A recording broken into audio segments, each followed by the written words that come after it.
I'm an old woman. I have no idea how I managed being alive on my own so far. I feel innately wisdomous. I have like zero idea what to do if it rains. Please don't rain, please. Let it not rain. It's raining.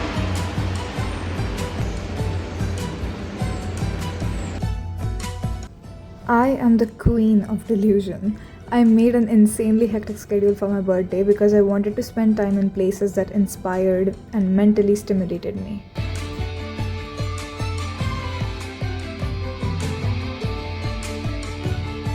I started my birthday with cats. There's something about being in a room full of cats that immediately lowers the volume of everything else. You just exist in the same space as other living beings who are very clearly existing on their own terms. Cats don't pretend. If they don't like something, you will know. If they're overstimulated, they will leave. If they are interested, they'll come closer.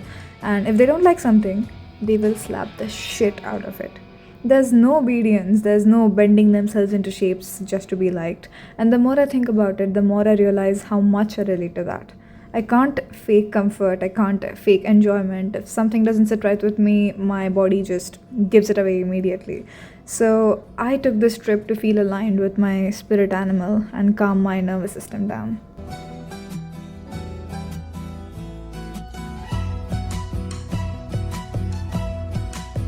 My next stop was the Natural History Museum. I've always been drawn to things that existed before me, things that outlast individual lives, things that carry time inside them. There's something about standing in front of an object that is unimaginably old and realizing that it has survived entire eras, entire civilizations, entire ways of being human, while I am here for what is essentially a brief flicker. Walking into the Natural History Museum always does this thing to me where my internal sense of scale gets rearranged. You stop being the center of your own narrative for a moment. It reminds you that your inner world feels enormous because it's all you've ever known, but existence itself has always been vast, long before you arrived. It's like looking up at a sky full of stars, except this time the reminder is physical, right in front of you. The idea that nothing is truly erased, only transformed, sat very heavily with me while I was there. I wanted to remember the day properly, not just document it, so I sketched. Not because the sketch would ever do justice to what I was seeing, but because drawing forces presence. I was there to observe and witness and fully be inside of the moment instead of passing through it.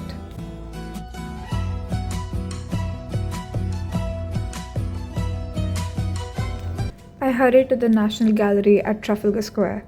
It's insane of me to have lived in London for the past 1 year and not have visited this place, because not only did I see paintings from artists I have been raised by, but I saw the work of my art gods, Van Gogh and Claude Monet, in person. Standing in front of his work, I wasn't just seeing a painting, I was seeing evidence of his hand, the thickness of the paint, the uneven surface of the canvas, the way the brush dragged, pressed, lifted. These weren't reproductions, these were residues of movement. His hand moved like this, his body stood there, his nervous system made these decisions. And for the first time across time and space, I was closer to him than I had ever been, closer than books, closer than screens, closer than admiration alone could ever bring me. There is something almost unbearable about that realization as an artist. You're not looking at genius in the abstract.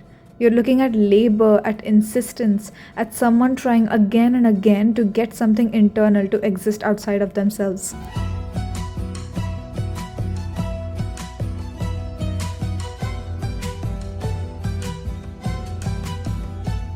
It reminded me how art isn't just about expression, it's about continuity. It's about leaving behind proof that you were there, that you saw something and that you felt something strongly enough to insist on its existence. It made me realize that I'm a part of something so much larger than my own ambitions. I was reminded very firmly why I do what I do and why it matters to take it seriously.